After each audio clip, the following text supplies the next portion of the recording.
"You're being fired for caring too much about safety." That's what the CEO told Ray Wallace after he warned about a machine that could kill someone. But when a young worker loses his arm exactly as Ray predicted, everything explodes. The man they silenced becomes the voice of a national reckoning. And as criminal trials begin and hidden conspiracies unravel, one question lingers. Can a single factory worker bring down a system built on silence? Now, before we dive deeper, please subscribe to our channel. We share powerful, meaningful stories like this every day. And drop a comment below to let us know where you're watching from. Thank you so much. And now let's get back to the story. "Your concerns are overblown and costly," Bryce Kellerman said coldly, the words slicing through the air like steel cables under tension. His manicured fingers tapped the sleek surface of the conference table, while his gaze locked onto Raymond Wallace with the smugness of a man who thought he owned time itself. Ray didn't flinch. He'd been in far more dangerous situations than a boardroom showdown with a man who wore $5,000 loafers into a steelworks plant. "I'm not exaggerating," Ray replied, voice steady as iron. "That hydraulic press could kill someone. It needs to be shut down now." A ripple of discomfort passed through the room, but no one spoke. Not a murmur, not even a breath of solidarity from the colleagues Ray had mentored for years. Bryce leaned forward, smiling in a way that wasn't a smile. "We're trying to build a future, Mr. Wallace, not dwell on the molasses-paced fears of the past." Ray knew then. This wasn't about the future. This was about cutting costs until the workers bled. Raymond "Ray" Wallace had spent 35 years inside Northwell Precision Works, once a beacon of pride in the Rust Belt town of Brayfield, Michigan. He'd started on the stamping floor, third shift, the same week he turned 19. That first night, drenched in sweat and metal shavings, he'd watched a man lose 3 fingers because someone skipped a safety check. The memory stuck, every snap of bone, every scream, and it shaped everything Ray became. He wasn't flashy, he wasn't a degree-holding executive groomed at Harvard. But he was the man everyone turned to when things got serious. Until Bryce Kellerman showed up, hired by Northwell's board to modernize operations. Bryce spoke in buzzwords and wielded spreadsheets like sabers. He talked about efficiency per labor hour while standing beside oil spills that had been there for weeks. He called mandatory safety trainings disruptive, and Ray had watched it all erode. Maintenance checklists reduced to whiteboard scribbles, training booklets thrown out, and veteran employees, many of them with families Ray knew by name, terminated for failing to adapt. Ray's warnings had been clear. The hydraulic press in Bay 3 had pressure gauges stuck in the red. Its safety guard had a crack that looked like a lightning bolt. If it failed, and it wouldn't just be an equipment malfunction, it would be blood on the walls. He'd sent formal recommendations, photos, and urgent emails. Bryce responded by calling a meeting. That morning, Ray had walked into the executive conference room expecting resistance. He hadn't expected a firing squad. "I'm sorry, Ray. Your priorities no longer align with Northwell's future." Bryce folded his hands like a pastor delivering last rites. "You'll receive 2 months severance. Human resources will escort you from the premises." Around the polished table, no one met his gaze. Not Marcy from procurement, who once cried in his office after her divorce. Not Alan from logistics, whose son Ray had personally written a college recommendation for. All of them looked down, guilty, silent. Only Monica Ruiz, the finance analyst with a spine few had noticed until now, looked at him. Her eyes flickered with something sharp and human: regret, shame, respect. Ray gave a single nod, stood up, and adjusted his old Northwell jacket. "Then I'll collect my things," he said. He didn't slam the door. He didn't raise his voice. He walked out with the quiet weight of a man who knew the difference between noise and power. But as he reached the stairwell, Monica followed. "Ray," she whispered, "I've seen your maintenance requests. I know what's been happening. I kept copies of everything, in case. What do you want me to do?" Ray paused. The old part of him, the one raised to play by the rules, wanted to tell her to stay out of it. But the worker in him, the mentor, the man who still heard that 19-year-old scream from the stamping floor all those years ago, made a decision. "Document everything," he said. "I'm not done." Inside his office, Cheryl from HR stood with a box already prepared. "We have to ask that you leave within 30 minutes, she said softly, eyes red at the corners. Ray nodded, said nothing. He packed his few personal items, his late wife's picture, a ceramic mug from his daughter, a wrench he'd kept since his first shift. The room smelled like ink and hot metal, like ghosts. As he turned to leave, Daryl Sims appeared in the doorway. The veteran maintenance supervisor looked like he hadn't slept. "They've got Andre running that death trap," he said in a low voice. Ray stopped cold. "Andre Collins? The new hire? Been here 8 months. Bright kid. Too eager. Lucas told us we're behind quota. Said run the press until we catch up. Maintenance be damned." Ray's knuckles turned white around the box. "Be careful, Daryl," he said. "You're one of the few who still knows what's right." He didn't go home. Instead, Ray drove to the Brayfield Public Library, sat at a back computer terminal, and began uploading everything he'd collected over the past 9 months. Denied repair orders, altered inspection reports, photos of blocked exits, disabled emergency stops, grease-covered control panels. He crafted a letter to the Occupational Safety and Health Administration in Columbus that read more like a crime report than a workplace complaint. Then he hit print and sent it all by FedEx with delivery confirmation. As he walked out into the icy twilight, something inside him felt lighter. Not triumphant, but aligned. For the first time in months, he'd chosen integrity over survival. That evening, as he stepped through the door of his small brick home, Elaine was waiting at the kitchen table with 2 mugs of tea. "You're home early," she said, studying his face. "I got fired." Her eyes widened. "What? Why?" "For doing my job," he replied, sliding into the seat across from her. "But it's not over." His phone buzzed on the counter. A text. It was Monica. "They've got the press running 24/7. No breaks, no inspections. What do we do?" Ray looked at Elaine, then back at the phone. He typed, "Document everything. I've got a plan." "That machine's going to tear someone apart, Ray." Daryl Sims said quietly over the phone the next morning, his voice a raw wire of fear and frustration. "I'm telling you, the sounds it's making, I've worked presses since '92. I've never heard anything like it." Ray stood at the edge of Brayfield's frozen lakefront, cell phone pressed to his ear, the icy wind tugging at his jacket.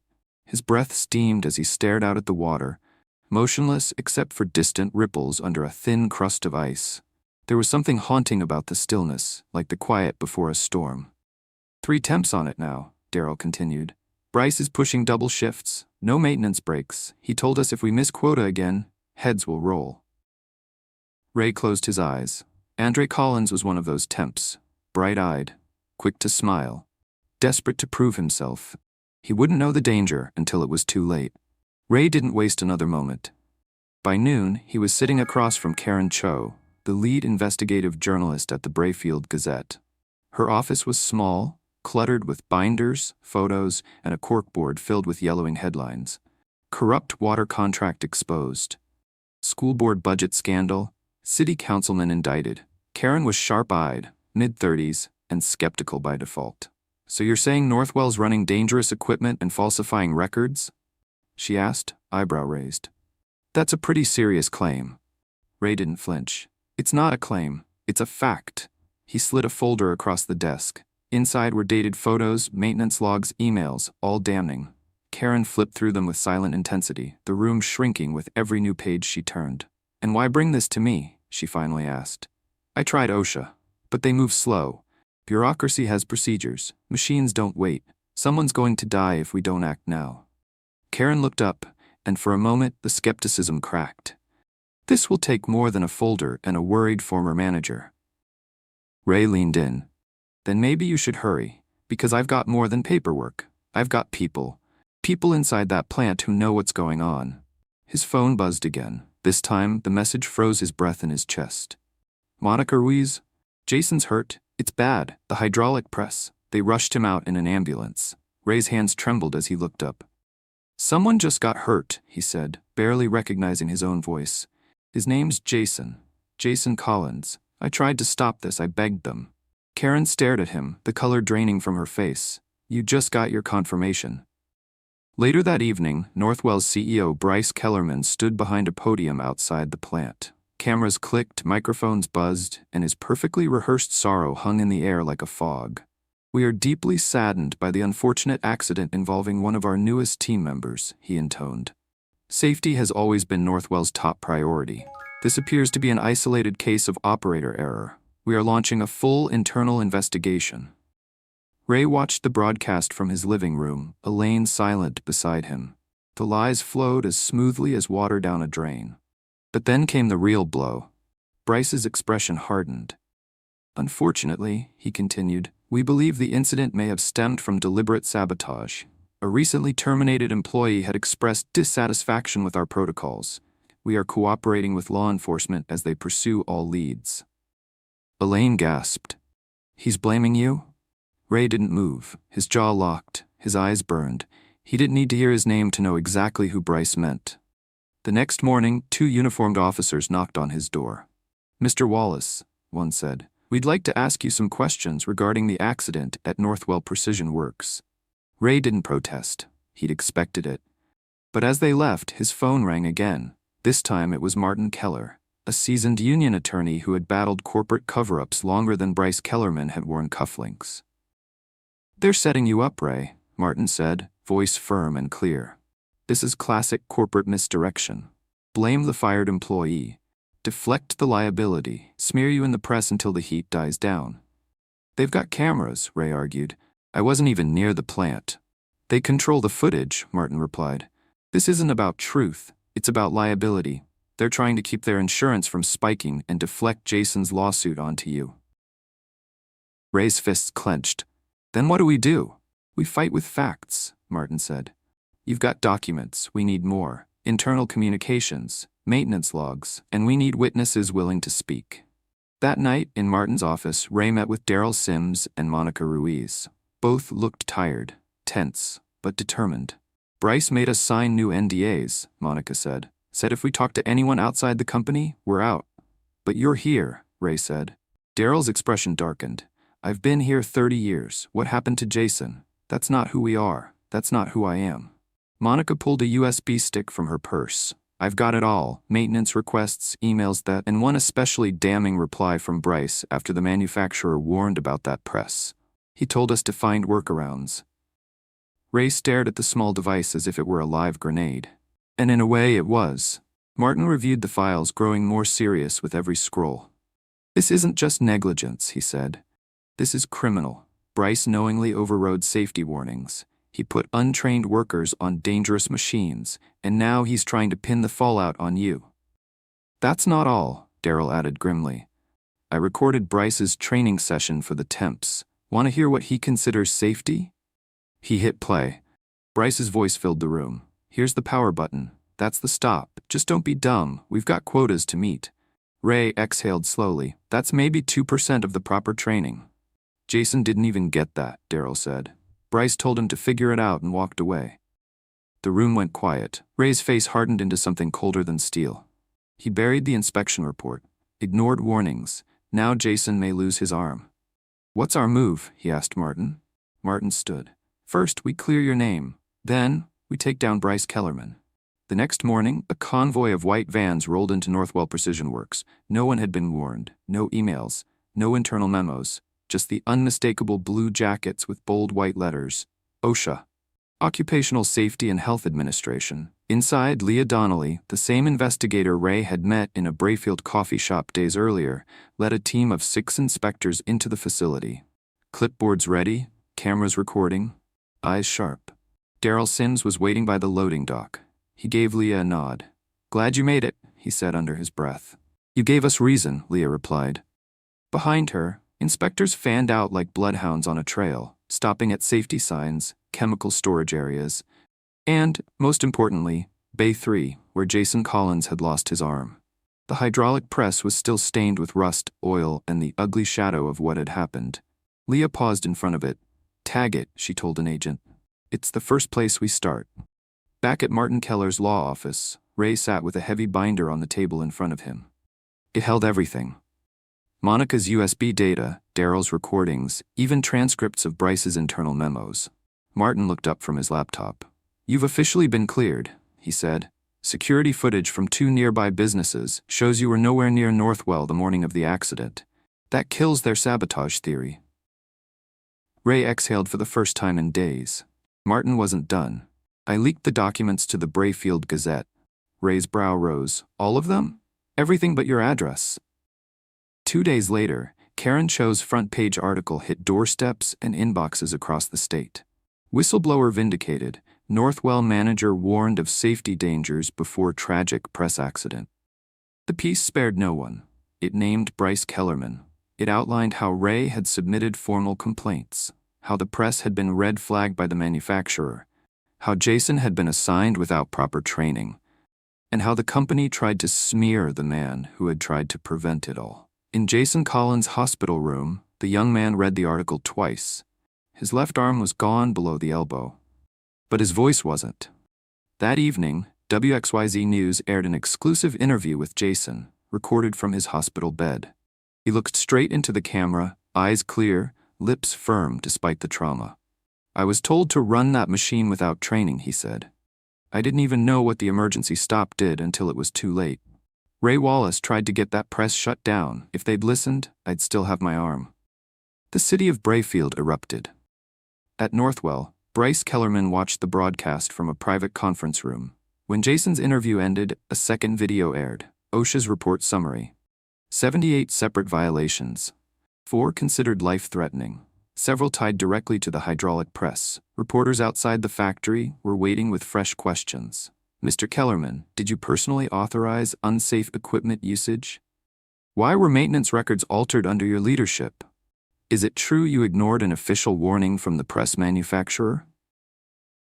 Bryce tried to smile, tried to hold his posture. "These allegations are entirely unfounded," he said stiffly. "Mr. Wallace has a personal vendetta. He's mischaracterizing the situation." What Bryce didn't know, what no one told him, was that Jason's interview had been seen live by Northwell's board of directors. The next morning, a formal statement was issued. Effective immediately, Bryce Kellerman is placed on administrative leave pending full investigation. Ray was sitting on his porch sipping coffee when he got the call. "Ray," said the voice on the line. "This is Elliot Hayes. You remember me?" Ray blinked. "Gregory Hayes' son, from the old Winters Hayes ownership?" "That's right. The board asked me to return temporarily. We've got a crisis on our hands, and from what I'm hearing, we need someone we can trust to help fix it." Ray's fingers tightened around the cup. "I'm not interested in whitewashing this mess." "You'd be cleaning it, not covering it up," Elliot said. "We want you back, Ray, as acting plant manager." Ray's heart skipped. He stared at the fields beyond his porch, silent machines, and the workers he'd once led like family. "I'll do it," he said. "But on 2 conditions." 3 days later, Ray Wallace walked through the front gates of Northwell Precision Works once again, not as a man defeated, but as a man reinstated to rebuild. The hydraulic press that had maimed Jason was cordoned off in yellow tape, pending full replacement. Terry Sims met him at the entrance with a clipboard and a smile that was part gratitude, part disbelief. "Never thought I'd see this day," Terry said. Ray put on his hard hat and glanced around the plant, now undergoing its most comprehensive safety overhaul in a decade. "I didn't either," Ray said, "but we've got work to do." The floor of Northwell Precision Works was silent. No machines thundered, no alarms blared, just the soft hum of repair crews, the occasional clang of a wrench tightening bolts, and a quiet buzz of hope beginning to return. Ray Wallace walked through the plant's main production line, clipboard in hand, hard hat secured, safety goggles resting on his cap. He paused at every station, examining reinstalled machine guards, inspecting new signage, confirming employee training rosters. This wasn't just oversight. This was resurrection. "Morning, boss," called a voice behind him. He turned. Andre Collins stood at the edge of the floor, his left arm now replaced with a prosthetic. He moved carefully, still adjusting to it, but there was strength in his posture, and something deeper in his eyes. Peace. Ray walked over. "Andre," he said quietly, surprised to see him back so soon. "I signed the settlement papers yesterday," Andre said. "Elliot Hayes kept every promise you made on the phone." Ray nodded. "They'll cover therapy, full pay, and you've got a job here whenever you're ready." "I'm ready," Andre said. "Just not to run presses. I want to train people. Teach them what I didn't get the chance to learn." Ray placed a hand on his shoulder. "You'll save lives doing that." They stood in silence for a beat, machines dormant around them. Then Andre asked, "Did you ever think it would go this far?" Ray exhaled. "I didn't know if we'd get justice, but I knew we'd get truth." That afternoon, Elliot Hayes stood on a temporary stage assembled in the heart of the facility. Around him stood over 300 workers, many of whom had seen the company go through everything: ownership changes, economic downturns, and now a corporate reckoning. Ray stood to the side, arms crossed, watching like a proud guardian of something fragile but reviving. "Many of you knew this company when my father ran it," Elliot began, voice loud, steady. "He taught us one thing above all else: a machine is replaceable, a human life isn't." Applause rippled through the crowd. "Today, we begin to restore that legacy." He outlined sweeping changes: mandatory OSHA-level training for all new hires, a tripled maintenance budget, a worker-elected safety committee with real voting power. And most shocking of all, 2 floor workers and 1 safety compliance officer now sat on the board of directors. But it was his final announcement that made the crowd go still. "As of this morning," Elliot said, "the board voted unanimously to terminate Bryce Kellerman for cause. Additionally, we are fully cooperating with the district attorney's office as they pursue criminal charges." Gasps and murmurs surged like a wave. "And starting today, Northwell will have a new position: Director of Operational Safety and Compliance, with authority above all management when it comes to worker safety." He turned and gestured. "Raymond Wallace has agreed to accept that position, effective immediately." For a moment, the room was stunned. Then came the sound Ray never forgot: the real applause. Not the polite clapping of corporate meetings, but the full-bodied roar of people who knew that everything could have gone another way, and hadn't. Ray stepped forward. As he reached the mic, his eyes scanned the crowd. And there, toward the back, stood Andre, his left sleeve pinned up, his right hand raised in salute. His expression said it all. "I see you. I know what you did. And I thank you." Ray nodded back, then faced the team. "We've seen what happens when people put profit over people," he said. "We're not doing that anymore." 3 months later, Ray found himself walking through the Brayfield County Courthouse. The halls were lined with attorneys, clerks, and the low buzz of a system grinding slowly toward accountability. Inside courtroom 2C, Bryce Kellerman stood before a judge. The man who once sneered at warnings in cut corners and Italian loafers now looked smaller, gaunt, pale, but no less arrogant. "Mr. Kellerman, you are charged with criminal negligence resulting in serious bodily harm," the judge intoned. When Bryce turned and saw Ray seated calmly in the gallery, his composure broke. "You happy now?" he barked later in the parking lot. "You destroyed my career over one accident." Ray didn't blink. "It wasn't one accident," he said. "It was 100 ignored warnings. One man lost his arm, but it could have been so much worse. You chose profit. I chose people." "That's business," Bryce snarled. "No," Ray replied, stepping away. "That's criminal." That weekend, Ray visited Andre at his apartment. They sat on the balcony, 2 generations of steelworkers sipping iced tea, letting the spring breeze carry away the last of the winter ash. Andre flexed his new arm, adjusting the grip with practiced movements. "You could have walked away," he said. "Gotten a job at another plant, lived quiet. Why'd you stay and fight?" Ray looked out across the rooftops of Brayfield, where chimneys puffed smoke and old trees swayed in the light. "Because I still believe in work that matters," he said. "Because when something's wrong, you either look away or do something about it." Andre nodded slowly. "Thanks for doing something." Ray smiled. "I wasn't finished yet." 3 weeks after Bryce's arraignment, Brayfield was buzzing, not with gossip, but with a rare kind of respect. The kind that moved between people in hardware stores, over coffee counters, and across welders' break rooms like wildfire. Everywhere Ray Wallace went, gas stations, union halls, grocery store aisles, someone stopped him. "Thank you, Ray," they'd say. "You saved that boy's life. You made us proud." But Ray didn't smile at the attention. He didn't want it, because this was never about being seen. It was about being heard, before someone else was silenced forever. At Northwell, real changes took root. The production floor was alive again, but with a different kind of energy. Laughter returned, so did purpose. Old machines got new guards, young hires got real training. And for the first time in a decade, veteran workers didn't flinch at the sound of upper management walking by. They weren't scared anymore. They were represented. And they had Ray. In the newly formed Safety Compliance Wing, Ray reviewed reports daily. He sat in meetings, not to be overruled, but to be listened to. And when a foreman once tried to push production ahead of a stalled maintenance order, Ray simply said, "No. No yelling. No drama. Just authority backed by trust." Meanwhile, OSHA released its final report. The violations were worse than anyone thought. Disabled emergency shutoffs, unreported chemical leaks, 3 serious near-miss incidents intentionally buried. It was damning. And the press, now emboldened by Karen Cho's award-nominated coverage, didn't hold back. The Brayfield Gazette published a Sunday headline in bold black, "The Man Who Stood Alone Until He Didn't."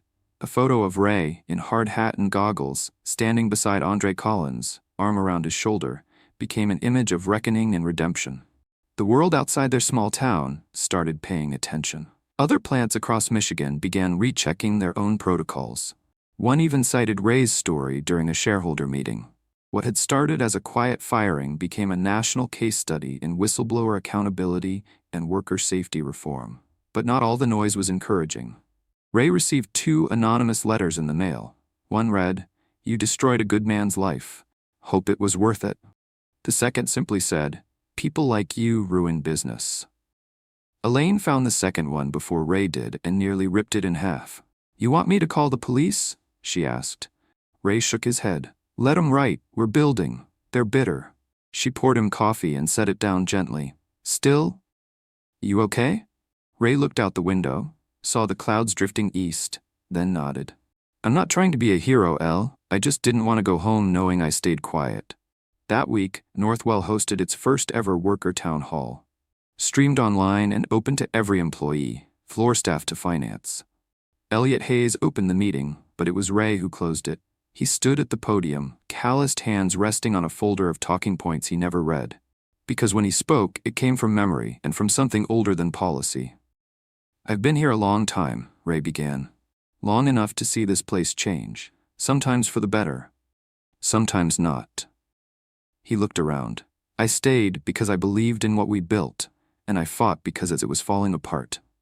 A hush blanketed the room. "You'll hear people say safety is expensive, that slowing down costs money, that the risk is part of the job." He shook his head slowly. "But let me ask you, how much is an arm worth? Or a father? Or a future?" Silence. Heavy. Reverent. "Safety isn't a department, it's a value, and if we get that right, everything else will follow." When he stepped away from the mic, no one clapped at first, but then Andre stood, and then Daryl, then Monica, and suddenly the room was standing in full applause. That night, Ray and Elaine sat on the porch again. The stars were out. A breeze stirred the wind chimes. "You've changed this place," she said. Ray chuckled softly. "No, I just reminded it of what it used to be." She leaned against him, warm and quiet. "You think Bryce will do time?" Ray sipped his tea. "Maybe, maybe not. The system's slow." "But the message?" Elaine asked. Ray looked at the sky, at the endless sprawl of quiet and possibility. "That landed," he said, loud and clear. The district court of Brayfield County buzzed like a disturbed wasp nest. Inside, reporters sharpened pencils, legal aides shuffled binders.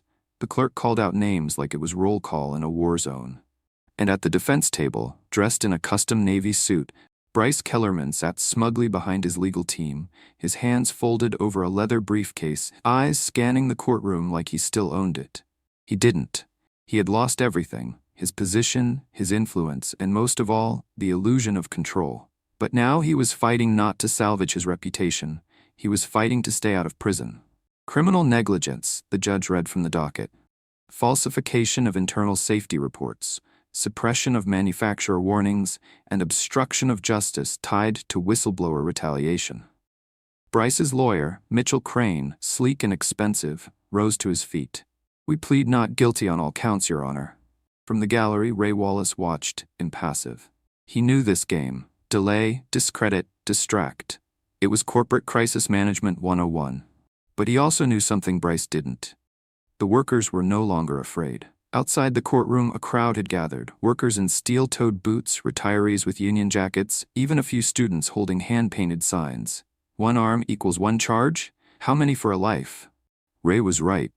Justice for Jason. One reporter shoved a mic in Ray's direction as he stepped outside. "Do you believe Bryce Kellerman will actually serve time?" Ray paused. "That's not my call," he said, "but I believe in facts, and I believe in people finally listening." Meanwhile, Martin Keller worked day and night assembling the case with prosecutors. He brought forward every document, every time-stamped safety denial, every falsified record Monica had salvaged from Bryce's manipulation. OSHA reports were submitted into evidence. Internal memos and NDAs were examined line by line. But Martin wanted more. He wanted to show intent. That came from an unlikely source. A week before trial, Monica Ruiz walked into Martin's office with a company laptop she'd kept, wiped clean, or so she thought. But Martin's IT expert restored a hidden archive. And there it was. An email exchange from 3 months before the accident. The press manufacturer had written, "Continued operation under current conditions may result in catastrophic failure and injury. Immediate shutdown advised." Bryce's reply? "Too expensive. Instruct maintenance to keep optics clean but delay repairs. Find PR-safe phrasing if questioned." Martin didn't say a word. He just leaned back, exhaled, and whispered, "Got him." In court, that email was read aloud. The jury flinched, a few gasped. Even Bryce's own attorney looked momentarily stunned. But Bryce leaned to whisper something to Crane, and then it began. Their counterattack. Monica Ruiz was subpoenaed by the defense. On the stand, Crane painted her as an unstable, disgruntled employee, someone who'd always had a chip on her shoulder. "Miss Ruiz, isn't it true that you were passed over for promotion twice under Mr. Kellerman?" "Yes," she replied, steady, "because I reported irregularities he didn't want exposed." "And did you ever express resentment over that?" "I expressed concern, which was ignored." Crane smiled thinly. "So, bitterness didn't color your judgment?" She looked directly at the jury. "No, but it seems to have colored his leadership." Then came Terry Sims. They tried to rattle him too. Crane referenced a 20-year-old disciplinary action Terry had received for a late shipment and framed it as incompetence. Terry just chuckled on the stand. "That's cute," he said. "You're quoting a dock delay from 2003, not the part where I've kept that plant from falling apart every day since." "Answer the question, Mr. Sims." "My answer is that I warned Kellerman 3 times about that press, and Jason Collins paid the price for him ignoring it." Ray wasn't called to testify yet, not because he lacked credibility, but because his testimony would be the final nail. Martin was saving him. Until then, the defense tried a last gambit, settlement rumors. Crane whispered to the prosecution, "Let's talk deal. Misdemeanor charges, public service, no jail time." Martin didn't even blink. "You put a kid in the hospital and tried to frame my client. We're not here to shake hands." Back at home, Ray paced his porch while Elaine brought out hot cider. "They're getting desperate," he said, "but that doesn't mean they won't win." Elaine sat beside him. "You've already won," she said softly. "The plant's safer, the workers are respected, and Jason?" Ray looked down. "Jason's adapting, but he'll never get that arm back. He'll never get the job he wanted." Elaine touched his hand. "Then make sure this trial gives him what he deserves, the truth." Ray nodded. He would. The courtroom was at full capacity. Reporters squeezed into the gallery, legal interns stood along the walls, and every eye turned as the bailiff announced, "Call to the stand, Mr. Raymond Wallace." Ray rose from his seat, calm but unshakably firm, the quiet authority of a man who'd spent more hours in danger than most of the people in the room had spent behind desks. He took the oath without hesitation. Martin Keller approached slowly, like a maestro ready for a final movement. "Mr. Wallace, how long were you employed at Northwell Precision Works?" 35 years. "And what was your final role before termination?" "Plant operations manager." "During your time, did you have oversight of the machine involved in Mr. Pat Collins' accident?" "Yes, I submitted multiple safety concerns about it over the course of several months." "Do you remember when you first raised the issue?" Ray paused, not for effect, but because the memory hurt. "August 3rd. The pressure gauges had started fluctuating. The safety guard had hairline cracks. I submitted a level 1 risk report." Martin handed a printed document to the judge and jury. "This exhibit matches your testimony?" Ray nodded. "That's my handwriting." Martin continued, methodical and clear. He walked Ray and the courtroom through every ignored warning, every denied request, every email that had gone unanswered. Did Mr. Kellerman ever respond to your concerns directly? Ray's jaw flexed. He called them overblown, said safety was disrupting efficiency, and when you pushed further, I was terminated. 2 hours after warning them the machine should be shut down immediately. A low murmur rippled through the room. Then came the silence before the storm. Martin took a long breath. Mr. Wallace, had your warnings been taken seriously, in your expert opinion, would Jason Collins still have his arm? Ray didn't hesitate. Yes, gasps broke out. The judge called for order. The stenographer typed like lightning, and across the room, Bryce Kellerman's expression cracked, his lips twitching, a twitch beneath his right eye. Martin turned to the judge. No further questions. Now came the defense. Mitchell Crane stood, adjusting his cuffs, then approached slowly, with the smile of a man who thought charm was armor.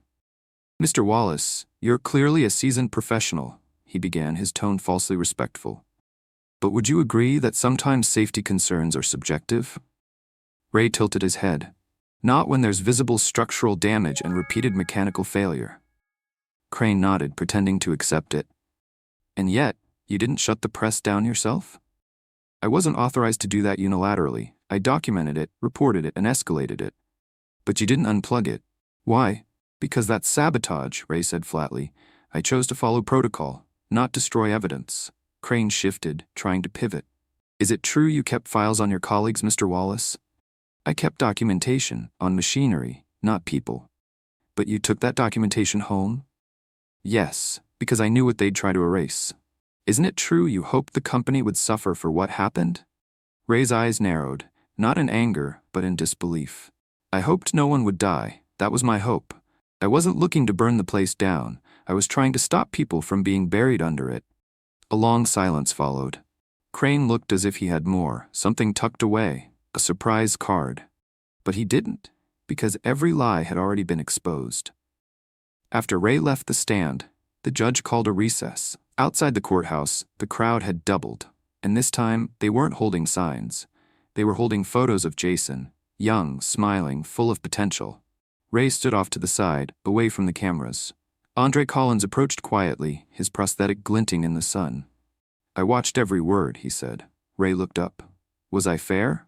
Andre nodded. You were honest. That's more than they ever gave us. That night, Martin and Ray sat in a quiet conference room, surrounded by exhibits, printouts, and recordings. The trial had just days left, but the momentum had shifted. They're out of angles, Martin said. The jury felt your testimony. Ray leaned back. But will they convict him? Martin didn't answer right away. They'll want to, but rich men tend to survive courtrooms. Ray nodded. Then we make sure they can't forget what's at stake. Martin looked at him. How? Ray's voice was calm, even but carrying something sharp beneath. We called Jason to testify. Martin hesitated. Are you sure? He's already given statements, interviews. You want to put him on the stand? Ray's voice didn't waver. He was the one who bled. He deserves to be the one who ends this. The courtroom was different that morning. Quieter, still, like it knew what was coming. Even the judge's tone was more careful when he called the next witness. Mr. Andre Collins, please take the stand. A ripple passed through the room. Andre stood slowly, walking with quiet grace, his prosthetic arm tucked neatly by his side, his suit pressed but modest. The young man who had once been dismissed as a temp now stood with the full weight of a reckoning behind him. He raised his right hand and took the oath. All eyes fixed on him, especially Bryce Kellerman, who, for the first time in the entire trial, looked away. Martin Keller approached the stand with none of his usual courtroom rhythm. No pacing, no theatrics. Just a quiet presence beside Andre. Can you state your full name for the record? Andre Elijah Collins. And your current occupation? Former production technician at Northwell Precision Works. Why former? Andre looked at his left sleeve, then back up. Because the press I was told to operate tore my arm off. A collective inhale swept through the room. Martin let the silence sit. Can you walk us through what happened that day? He asked. Andre swallowed once. I was called in to cover a shift on Bay 3. I'd only worked at the plant a few months. I was never trained on that machine. No walkthrough, no manual, just you'll figure it out. Who gave that instruction? Mr. Kellerman. He said we were behind schedule and needed to push. And when the machine malfunctioned, there was a sound, like steel grinding through gravel. Then it snapped. I hit the emergency stop, but it didn't respond. The guard was already cracked. The ram caught my arm before I could move. He held up the prosthetic. I woke up 2 days later. My mother was crying. I couldn't feel my fingers because they were gone. Martin's voice tightened. Were you aware that Mr. Wallace had attempted to shut that machine down? I learned afterward. He tried more than once. He warned management. He was fired for it. And if they had listened? Andre's answer came swift, clean, and devastating. I'd still have my arm. Gasps. Even the judge shifted in his chair. Martin stepped back. No further questions. Then Mitchell Crane approached. Even he moved slowly. Mr. Collins, we all sympathize with your situation. Don't, Andre interrupted. His voice was calm but unshakably strong. Don't pretend sympathy. You're trying to protect a man who knew this could happen. Crane blinked, momentarily knocked off script. You're angry. I'm alive, Andre said. Jason isn't the one on trial here. Bryce Kellerman is. Let's talk about him. Crane tried to pivot. Would you say Mr. Wallace influenced your testimony? Andre stared at him. No, but he influenced something else. Crane tilted his head. And what's that? Andre looked straight at the jury. He reminded me that dignity is worth fighting for. That even if you're small or overlooked or disposable in someone else's eyes, your life still matters. He raised his prosthetic. This isn't just an injury, it's a receipt. A receipt for every shortcut, every ignored warning, every time someone said, keep it moving. He paused. The room was dead silent. Then, in a voice that cut deeper than steel, if this court lets him walk, you're saying people like me don't count. The jury's foreman shifted, visibly moved. A woman in the gallery wiped a tear. Even the judge looked down for a moment. Bryce sat frozen, face pale, sweat on his collar. Outside the courtroom as recess was called, reporters scrambled. Headlines were already forming. Northwell survivor brings courtroom to tears. Temp worker delivers testimony that may seal CEO's fate. This arm is a receipt, the words that rocked the trial. Ray met Andre in the hallway. They didn't say much, just a firm handshake, a mutual nod, and a silent understanding that truth had finally spoken. That night, Ray sat in the dim light of his kitchen, reading Andre's testimony again in the evening paper. Elaine watched him with quiet pride. You did it, she said. Ray shook his head. No, he did it. The courthouse was packed before sunrise. Every seat filled. Hallways crowded. Reporters stood shoulder to shoulder outside, microphones trembling in the cold air as camera crews jostled for position. Inside, the jury filed back into the courtroom after 11 hours of deliberation. Ray Wallace sat quietly in the second row, hands folded over his knee. Elaine was beside him, silent but steady. Monica and Daryl flanked the bench behind. Andre Collins sat in the front row, dressed in a navy shirt and tie, his prosthetic arm polished and visible. The room hushed as the clerk rose. Will the defendant please stand? Bryce Kellerman rose slowly, his face a pale mask of forced confidence. He adjusted his cuffs like it mattered, like his performance could still fix what was broken. The jury foreman, a grizzled postal worker with gray temples and solemn eyes, read the verdict. On the charge of criminal negligence resulting in serious bodily injury, we find the defendant guilty. Murmurs exploded, followed by stifled cheers. The judge banged his gavel. Order! Order! The foreman continued. On the charge of falsifying internal safety records, guilty. On the charge of whistleblower retaliation, guilty. On the charge of obstruction of justice, guilty. Ray closed his eyes. A slow breath escaped his chest. It was over. Outside the courthouse, chants erupted. One arm, one voice, one verdict. Justice for the workers. Ray was right. Reporters surrounded Martin Keller, who stepped forward without hesitation. My client never wanted a courtroom. He wanted safety. He wanted accountability. Today, he got both. They then turned to Andre. Mr. Collins, how do you feel? Andre didn't blink. I feel heard. Bryce's team requested bail ahead of sentencing. The judge denied it. Mr. Kellerman represents a continued danger to workplace safety and has already shown a willingness to manipulate evidence and intimidate witnesses. He was led out in cuffs. For the first time, the man who believed himself untouchable was treated like every other man who broke the law. Weeks later, the town of Brayfield held something it had never seen before. A workers' tribute ceremony hosted at the Northwell campus. Over 400 people gathered. Ray stood on a makeshift stage, flanked by Elliot Hayes and the new board. He spoke simply. Safety isn't a side conversation. It's the main one. This plant is back in your hands now where it always belonged. Then he stepped aside for Andre, who unveiled a brass plaque outside the training center doors. It read, "Dedicated to every worker silenced, ignored, or hurt in the name of efficiency. We hear you now."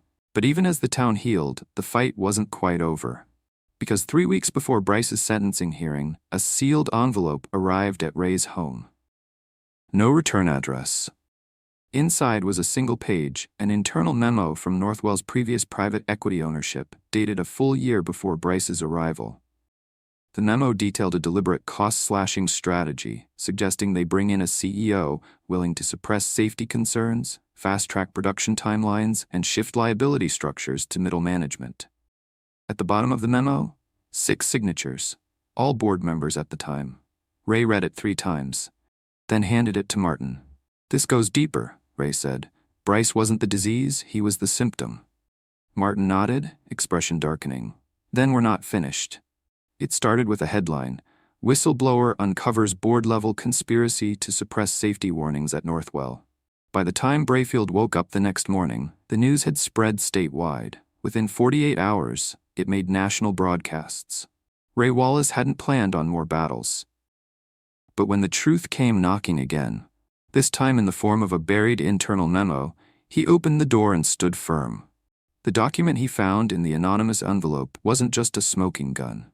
It was a blueprint for negligence, proof that the board members who'd hired Bryce Kellerman had done so precisely because they knew he'd cut corners. And now, with Bryce convicted, they thought their hands were clean. They were wrong. Martin Keller filed a class-action civil suit on behalf of the workers. OSHA launched a separate inquiry, and within 2 weeks, 4 former board members were subpoenaed. Ray testified again, this time not about a single machine, but about a culture of profit-first silence. And this time, he wasn't alone. Monica, Daryl, Andre, even Elliot Hayes stood beside him. A united front that said, "We're done being quiet." The fallout was swift. 3 board members resigned in disgrace. 1 was indicted for perjury after denying knowledge of the memo. A federal workplace safety oversight committee began investigating dozens of similar factories under the same former ownership. What happened in Brayfield became the start of something bigger. A movement. Months later, the new Northwell was unrecognizable. Not because the walls changed, but because the people inside them finally believed they mattered. The safety committee became a permanent fixture, with monthly open forums and elected rotating chairs. The training program was renamed the Andre Collins Academy for Workplace Integrity. And Ray Wallace? He turned down every interview, every speaking tour, every book offer. He stayed in Brayfield, walked the floor, drank coffee with mechanics, took calls from other factories who were fighting their own battles.